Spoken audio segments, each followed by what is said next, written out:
ما زلنا مع الركوع، والركوع ركن مهم وبه سميت الركعة بالركوع كما مر معنا.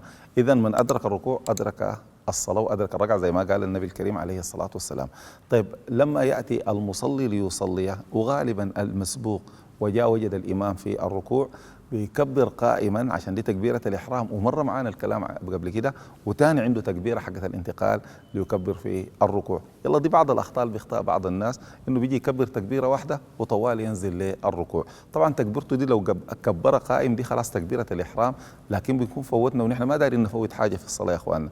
نكبر تكبيرة الإحرام ونكبر الله أكبر عشان أركع. في الركوع لا بد يا إخواننا الإنسان يكون مستوي الظهر، بيكون مستوي الظهر تماما، وده الركوع التام.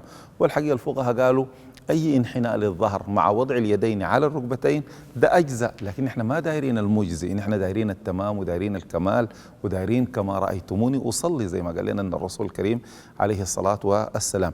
بيستقر الإنسان راكع.